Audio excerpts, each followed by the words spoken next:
What's up, everybody, and welcome to Ohio Sports Talk. I am your host, Doug. Jordan will be here shortly. Hope everybody's having a wonderful Thursday night. A lot going on in the world of sports.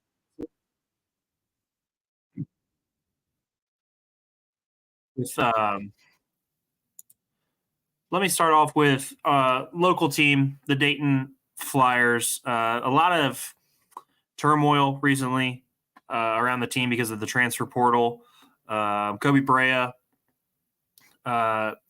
recently signed with Kentucky. Great for him. Great for, he wants that bigger stage. He wants the bigger payday. I understand all that stuff. I'm very happy for him. It's hard as a fan of a mid-major to like get really behind this whole movement because we're losing really good basketball players all the time. And we've lost Kobe Brea, Nate Santos, Kobe Elvis, and then more than likely we will be losing Deron Holmes.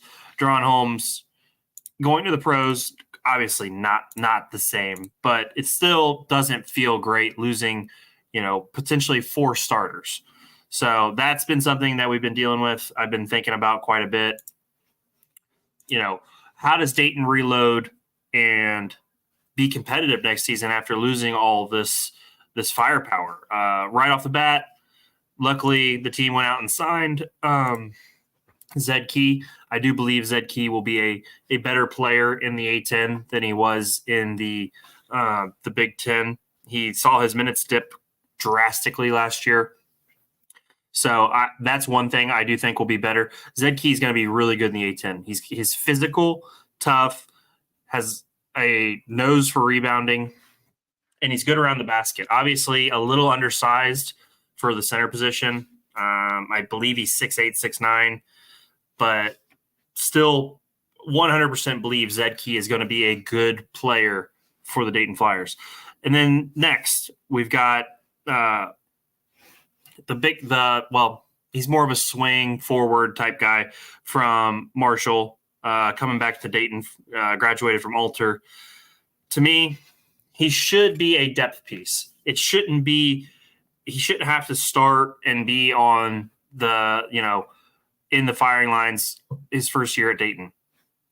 He shot, I believe, 33% at Marshall. That's something nice because he went from 6'8" to 6'10". If he can be a 33 to 35, 36% shooter, that's a massive addition coming off the bench if Dayton can get those players and fill in those roster spots with starting caliber forwards. If he has to be a starter, this is going to be a really long season. So I do look forward to seeing him play more meaningful minutes for Dayton. And then we think about the guard play. Obviously, a lot of people in the Dayton community want Javon Bennett and Malachi Smith to be our 2 lead guards. I push back on that a little bit. I mainly push back on it because Malachi Smith has been injured for 2 seasons. He missed he played all of 1 game, and then the year before he played 19 games and missed the remainder. That's a lot of time to miss, guys. Like I know you want Malachi Smith to just come back and be the freshman Malachi Smith, but that's going to be really, really difficult. When you miss that much time and you aren't able to pick up a basketball and improve your game, it's just not logical to me that he's just gonna be back in the swing of it and ready to go. I think it's going to take time. I don't want to see him rush. I'm worried about injuries with him.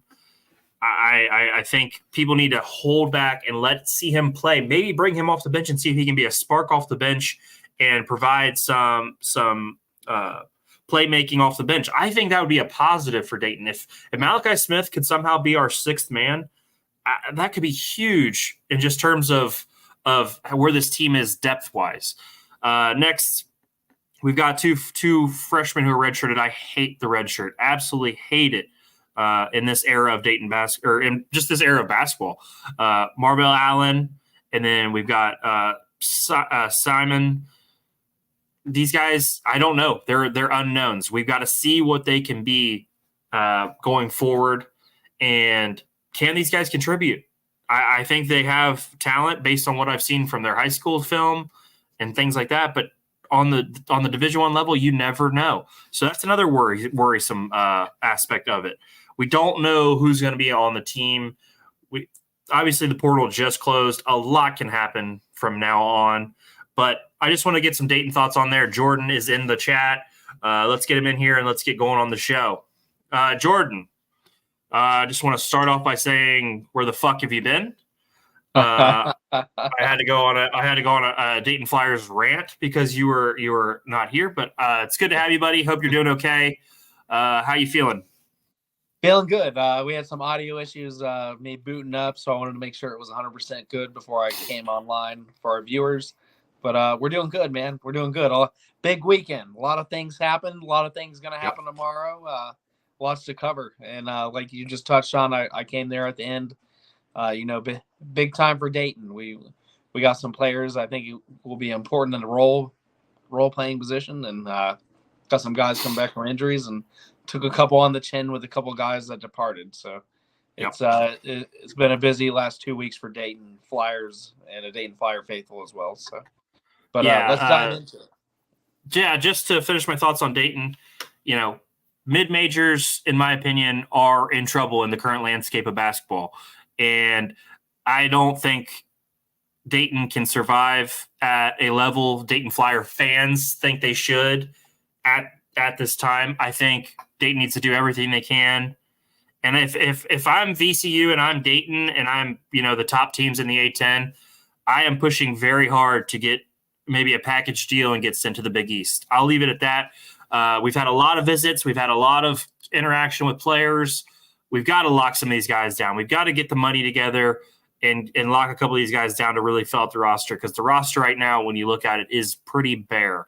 So enough about Dayton. Jordan, we'll talk about them much more as the offseason goes along. Let's get into our Cleveland Cavaliers, Jordan. Yes. Where do we start? That game the other night was a tit-for-tat type battle. I mean, when you think of playoffs, that's the kind of game you think of. It's back and forth all night. It's, a score late by Orlando, a score late by the Cavs. We get Evan Mobley playing fantastic defense down the stretch. Walk me back through your thoughts as that game's going along, because that was a hell of a basketball game, all things considered. I'm going to start at the top. Darius Garland in quarter number 1, most aggressive I've seen him in years. Just absolutely took control, really backed up his press conference. He admitted in his press conference at the end of game 4 that he needed to be more aggressive moving forward. And we finally saw the spark, hitting threes, but not just that, going to the rim and getting 3 points the old-fashioned way, creating contact, putting his shoulder down.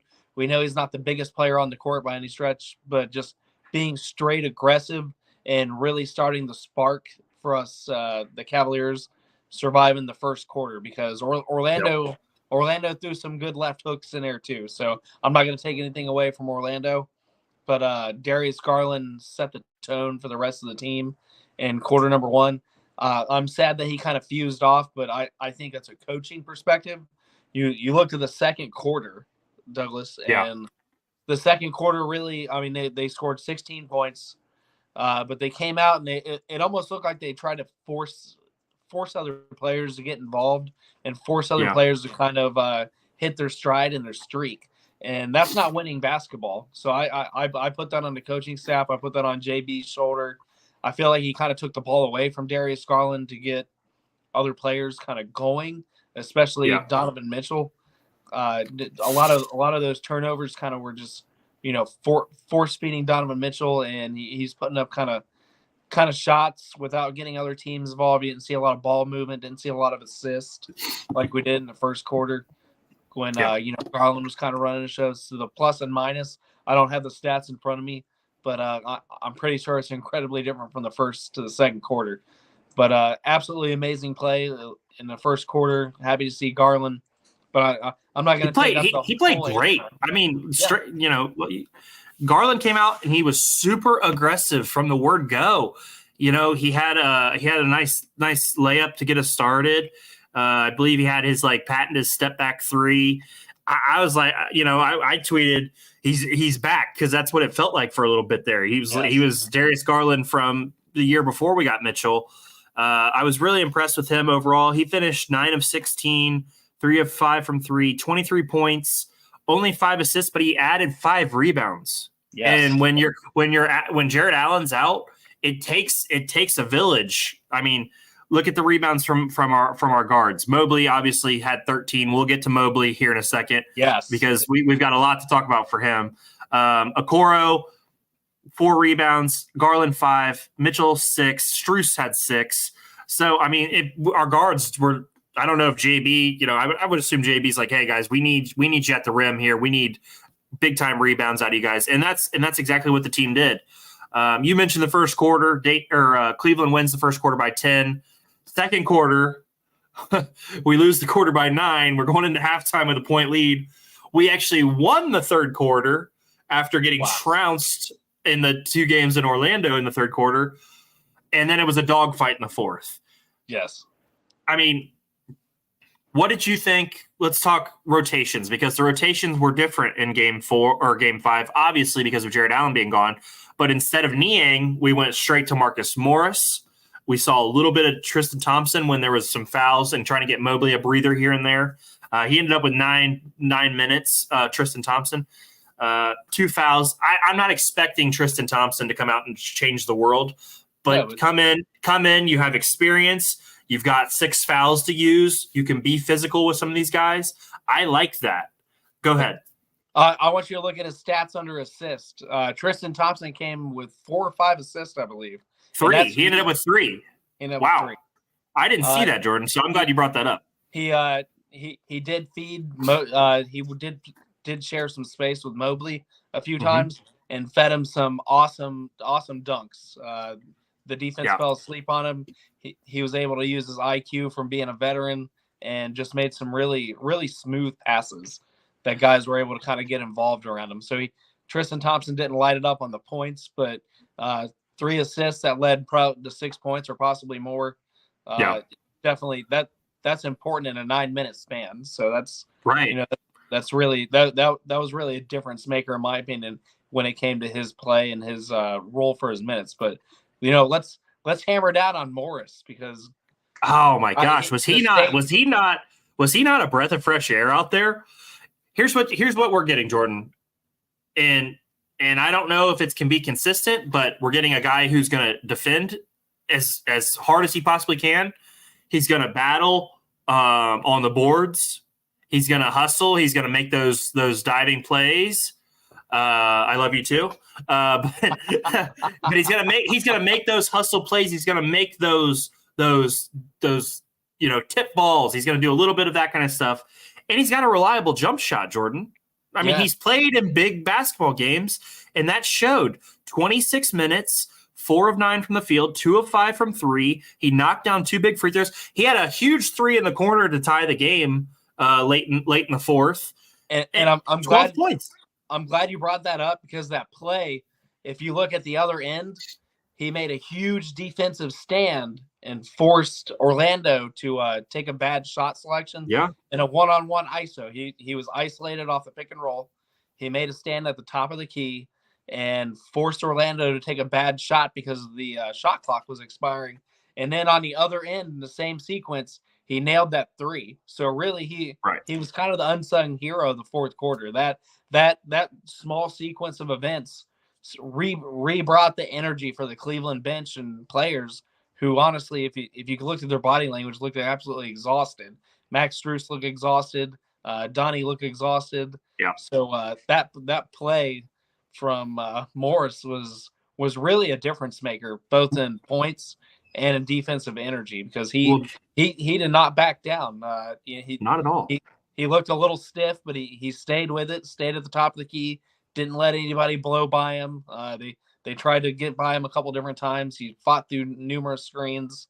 It was really every veteran presence you really want from the guy. Usually late signings, they don't get big minutes like that. They don't get big time turnarounds. And like you said, with Jared out with Allen, gone off the roster for that one game, Morris absolutely potentially tomorrow's game too. We'll talk about tomorrow's game. But But Jordan, that stretch you were talking about with 5:30 to go, he was guarding Banchero when he missed the 2-point jumper. Mobley got the rebound, comes down, hits the 3-point shot in the corner.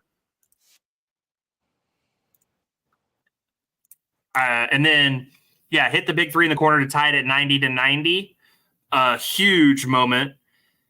Let's shout out Max Strus, because we've been pretty low on Max Strus recently, and then Max Strus shows up in a big way in the game. Finished 4 of 10 from 3, 40% from the 3-point line. Big time. 6 of 13 overall. We mentioned the rebounds. He had 5 assists to go along with his 16 points. 2 steals. He was out there creating some havoc, doing a solid job on Franz Wagner. I mean, Franz ended up with 3 of 11, 1 of 6 from 3. So Strus was the primary defender on him. We've got to give the credit for him doing it on both ends. But it was great to get those additions from Max Strus. 4 threes from him felt like the world was lifted off his shoulders. What were your thoughts on Max Strus finally? He played 40 minutes too. So shout out to Max Strus playing big time in Game 5. What are your thoughts? He definitely stepped in where he needed to, because Isaac Okoro was struggling from the field, not necessarily defensively, but I believe Okoro went 2 for 10. Yeah, I didn't realize he shot that bad though, because it just felt like I still thought he was in the flow of the game, and I still thought he was playing hard. Sometimes when you're missing shots, you kind of dip, but I never felt like his misses were like killing us. What were you? Sorry, answer the Strus and then go to Okoro. Okay, no, go ahead. We'll execute both here. Definitely to finish my thoughts on Strus, amazing minutes. Great. Finally, I feel like this game got the monkey off his back, because you look, he was shooting just abysmal. 17%. The 2 games in Orlando were not his magic. He didn't find Disneyland there, that's for sure.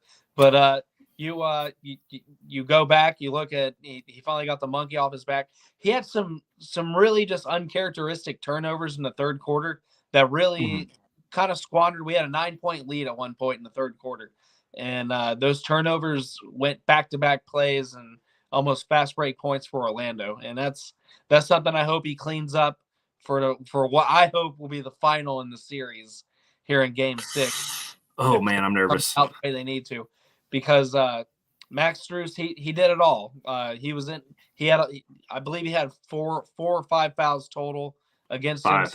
him. So he was playing some of the calls. I think 2 of the calls went to Twitter and said absolutely shouldn't have been a call, but he was playing bodied. He was playing the man-to-man. He was fighting through screens, kind of a broken record, same thing as Morris did, and just did not quit all night long. He looked exhausted for a reason.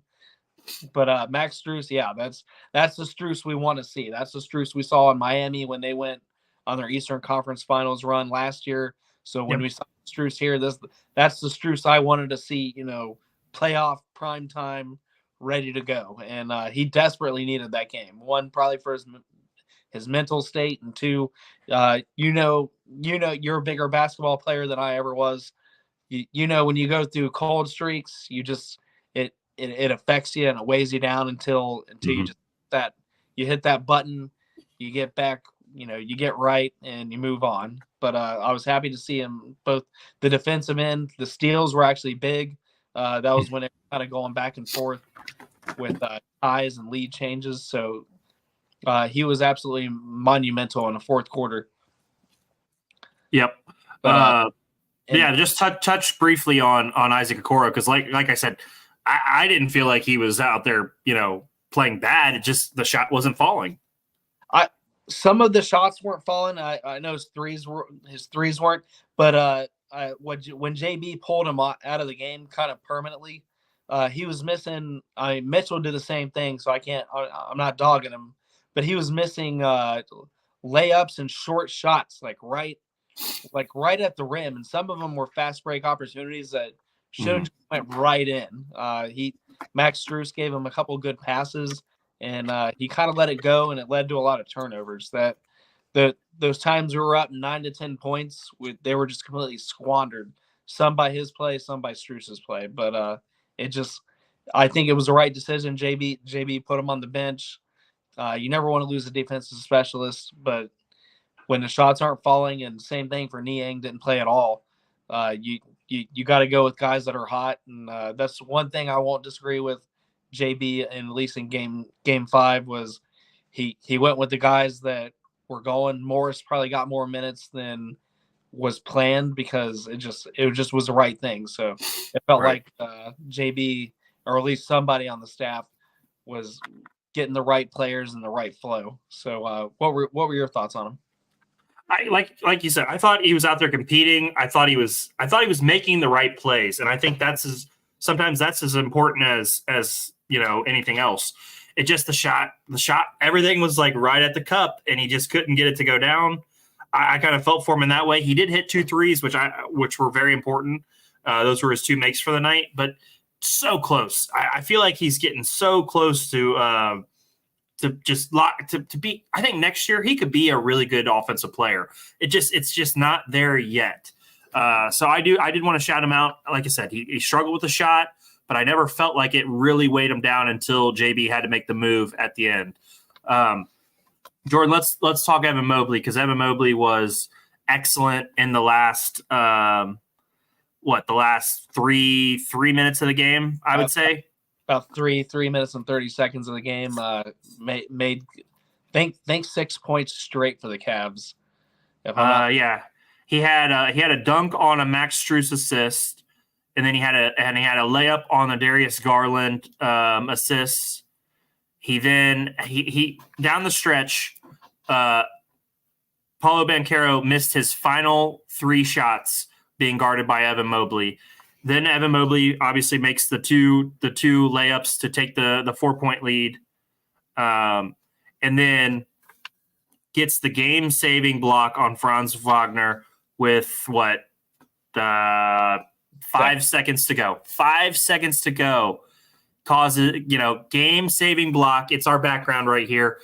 It just, Paulo Banchero had a fantastic game, but when it mattered most, Mobley did it on both ends of the floor. He didn't give up on any of these plays.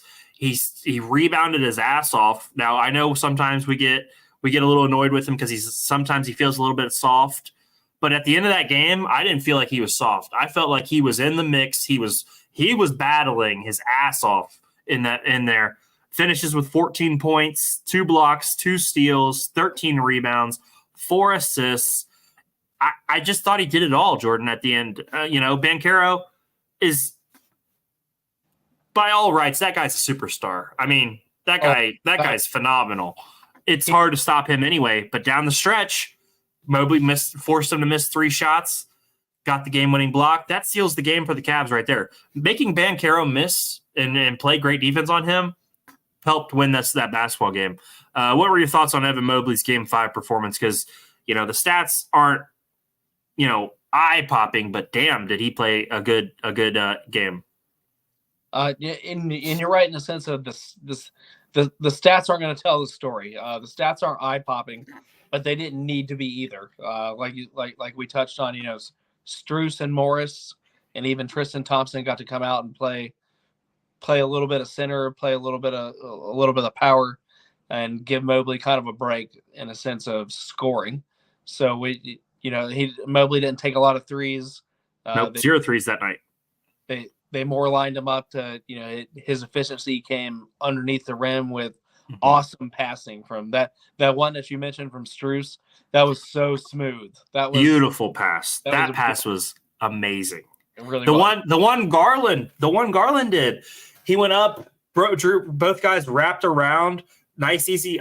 It was, man, those two assists to Mobley were excellent passes from two of our guards. So, but yeah, keep going. But no, and it really shows Mobley's basketball IQ as well. He always seems to be kind of right there, and he had to be the guy again with echoing the same message with Allen out.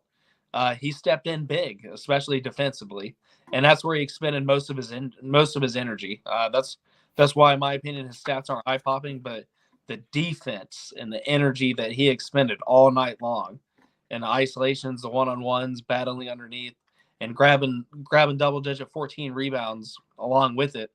Absolutely, that's a complete game in my mind. Oh yeah. A great double. Amazing way. He could have gave up with 5 seconds left and been like, oh, we're going overtime. But absolutely, No, sir. Spot, great. Some of the most beautiful arm extension I've ever seen, because he really had to wrap around because he could have fouled him. I mean, he could have fouled him if he goes anywhere else. But the way the whistles were going all night long, I'm sure we need to touch on the free throw ratio was absolutely insane. But like you said, that was one of the cleanest blocks, especially at the end of the game when you're tired and you can just easily make that error. And Mobley came through beautifully and cleanly, took control of the fourth quarter, made those 6 straight baskets, was getting fed all night long underneath the rim, right where he needed to be to really produce efficiency with Allen gone and the rest of the role players around him. It was just a really complete game from top to bottom from the Cavs. But Evan Mobley was the heart of that defense in my mind. Yeah, definitely. Battling. You wanted to touch on the fouls. We got called for 25 fouls. The Magic got called for 17. They took 29 free throws. We took 19. It just felt like there was a point. It just felt like the whistle always happened against that. We got called for moving screens like 3 or 4 times. We just, Strus got called for some chippy bullshit fouls.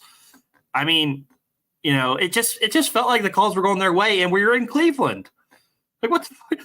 We're going to Game 6 where we have to go to Orlando, where they're definitely going to get the whistle, and we have to deal with this shit at home. Yeah, I know you and I were going back and forth talking about the official. We didn't love it. We posted about it. Some people thought that the game was being called fairly. I was like, well, you guys can get fucked. But sorry for my language. But come on, dude. This is a playoff game. Shut the hell up and let's play. No, but what are your thoughts? What were your thoughts on the officiating? Because I didn't love it. And no, I didn't love it at all. And some of those stats, because at the end of the game, they were fouling Cleveland and sending them to the line. Right. So the margin was bigger. It kind of got padded there at the end of the game by 4 to 6 shots, because the margin. There was one time where it was like 4 to 12. It was 4 free throw shots to Cleveland to Orlando's 12, and that was in the midst of Orlando making like big time runs, shaving. We were up 9, then we blinked, and it was back. Orlando was up 1. Orlando was tied. So it just seemed in really key moments that the whistle was just really oddly not in the home team's favor. And like you said, some of the moving screens, they could have really looked the other way. But some of the early stuff that, went against Cleveland, Orlando was doing the same stuff. And that's where I think it was totally unfair. I thought that was the problem. The problem is the inconsistency. If you're calling it down here, it's got to be called down here. And I felt like that wasn't happening sometimes. But, Jordan, we've went on about the Cavs for quite a while. Game 6 tomorrow night on ESPN. Cavs win. They move to the second round to face the Celtics. 7 o'clock ESPN, like I said, at Orlando. Jordan, every time we've made a prediction in this series, we've almost been wrong, except for Game 5 and Game 1 and 2 we were correct. But I don't want to jinx us, Jordan. I hope for a good game. I know it's going to be really tough. We've got throttled both times we played in Orlando. Give me a percentage. It's in reality, it's 50-50 if you're going to win when there's, 2 teams. But what do you give our chances to win in Orlando tomorrow night? I'm going to be bold here. Give me 70-30 because you're jinxing us. You're jinxing us. I'm going to explain to our viewers why. I'm going to explain as big as it was for Cleveland to win in Game 5. You had to look at the other spectrum. Orlando, Banchero, and Wagner, and all and the entire company, and they have an injury too that one of their big starters may not play as well because he twisted his ankle and didn't return in game 5. Name slipping my mind. And was it Wendell Carter? Yes, that's going to play a little factor too because that guy was killing us on the boards. But as much energy as Orlando had to expend in the Cleveland game, I think that's got to take its toll, right? Am I wrong to think that? Am I wrong to think that? Because they battled back, they were down 10, they were down 9, they were down 6, and they battled back and they really had to play from behind almost for 4 whole quarters. I mean, they're a young team though, so I don't know if it's going to be that big of an issue. 70-30. I feel like you just crushed our chances. Oh. I can't take it back. I know. I'm glad you said it and I didn't. The way we played in Orlando has been dog shit, and I'm worried. But do you feel better about the new rotation if Allen's truly going to be out and/or limited minutes, and Niang may not see the floor again? Do you trust in Morris and Tristan Thompson and even Max Strus to come out and carry that momentum? I have to believe in them. I have to. I'm a fan first, so I have to believe in these guys, and I have to. I just the way Mitchell and Garland have played in Orlando really gives me cause for concern. I mean, I'm glad you predicted a win. That way, the show's on record saying, well, we are going to win Game 6, but I am worried. Jordan, let's move on though, man. Let's talk Cincinnati Reds.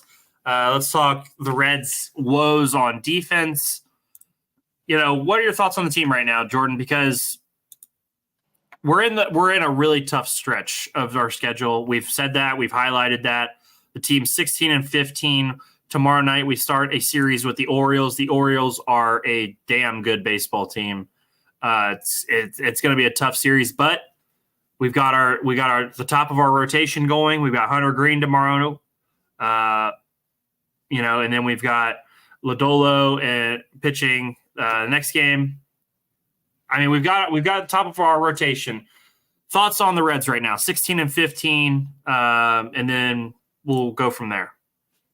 They're so much better than their record, and I don't say that biasly. Like they're just not putting together complete games. Yeah, that you're seeing in the infield and outfield. 1 minute you'll see Ellie save a bases loaded situation by snatching it right out of the air. And then you turn around and you look at the rest of the infield and they're making almost AAA and AA mistakes, stuff that you really don't see in the pros that often. And I'm not trying to trash anybody by saying that, but it's like, it's just too inconsistent, giving up damn near the grand slam, in the 9th inning. For the afternoon game the other night, that was rough. It's just wildly inconsistent. I'm not really sure what to think. Because we've seen a lot of Reds teams and we've seen them hot. We've either seen them hot or we've seen them really cold. So to see him sitting at like 500, it's really an unusual place as a Reds fan because we're either on the high or on the low tide, and kind of being in the middle. It gives me hope that we'll get that breakout. I know we're getting some guys back from injury.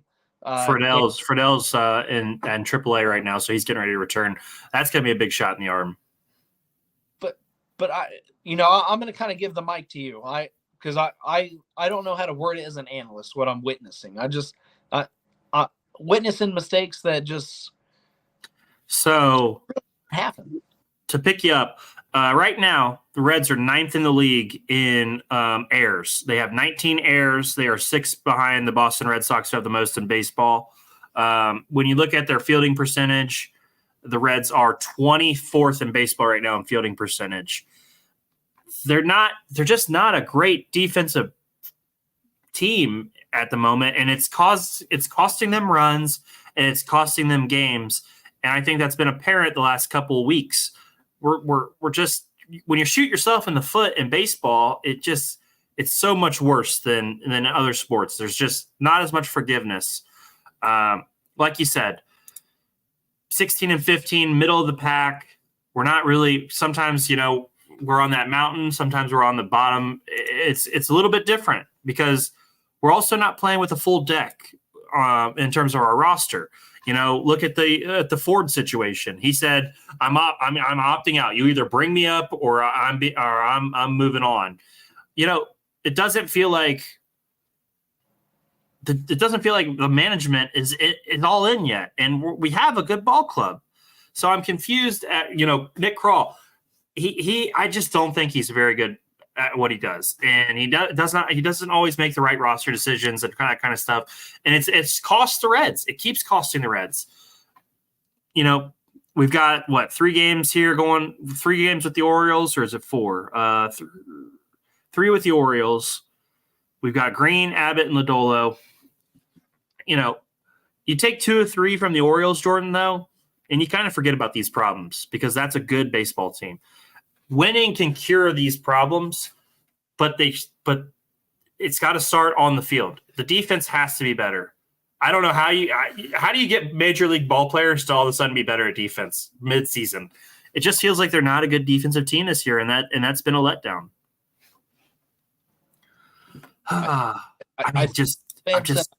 And you also have to harp on, it is still bullpen.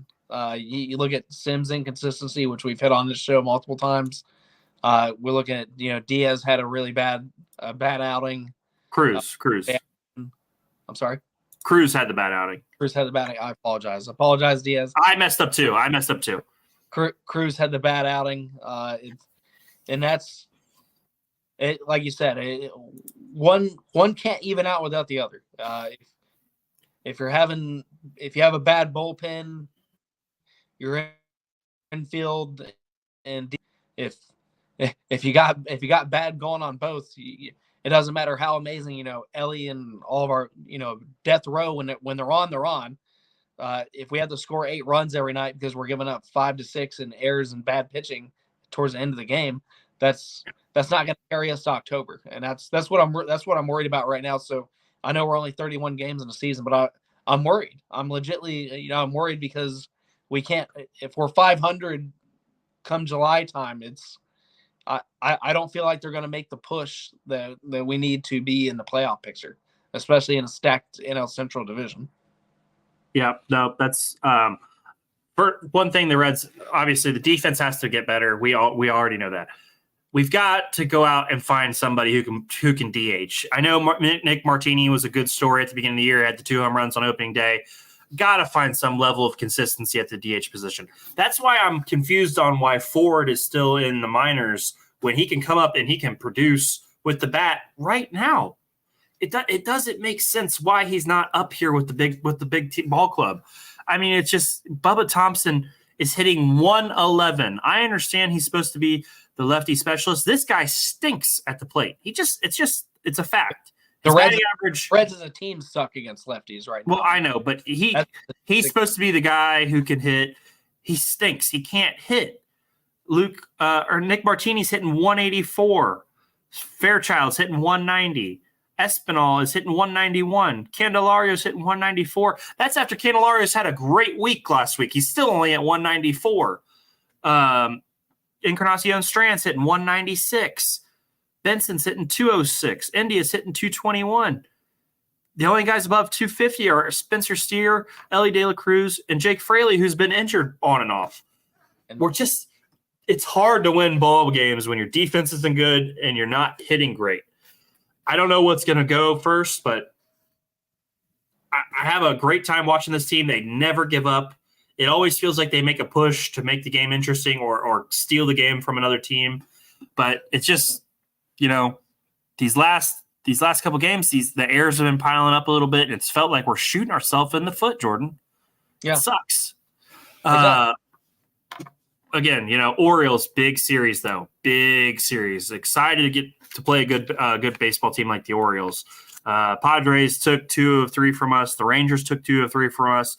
We got to win the series, man. We got to get a series back under our belt and get rolling again. So this would be a great, great team to do it to.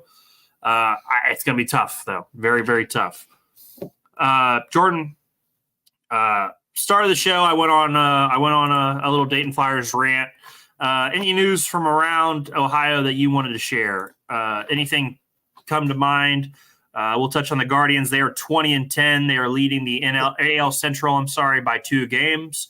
They are still playing great baseball. They're 6-4 in their last 10. So at least somebody in Ohio is leading their division. Any other thoughts, though, Jordan, around Ohio?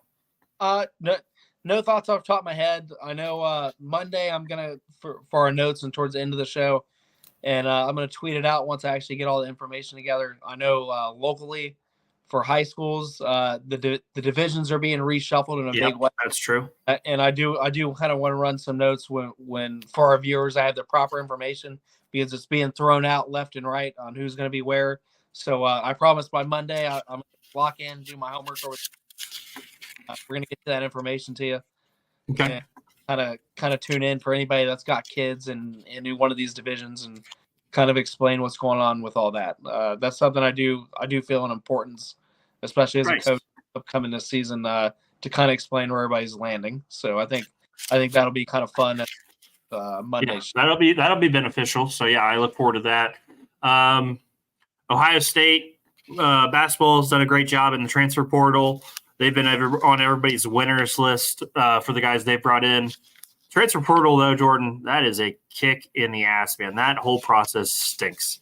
But it's different in basketball. We enjoyed it in football, and it's really fun in football. But man, in football, it's like free agency. In basketball, it's your favorite teams being dismantled right now. So it's been a completely different feel. But it's still so new. So I think football is more ready for it than basketball ever was.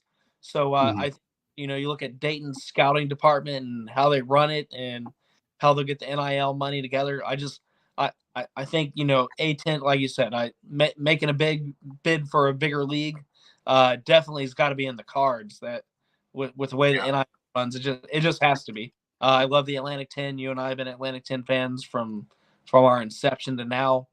But with the way of the world and how the NIL is basically a free agent business, we have to adapt to the times. So I would love to see Dayton step up. I would love to see VCU roll with us because that's a rivalry that I thoroughly enjoy. Viewership and both fan bases. We love going at each other like Joe Frazier and Muhammad Ali. We want to keep it going for as long as we can. So I would love to see us both go into the Big East or even start some talks and kind of see where it lands us. But yeah, I think the basketball will get it together. I think that they got to have another year of how the NIL works. It's so new for basketball. Like I said, football is a little bit easier because you can kind of treat it like the NFL.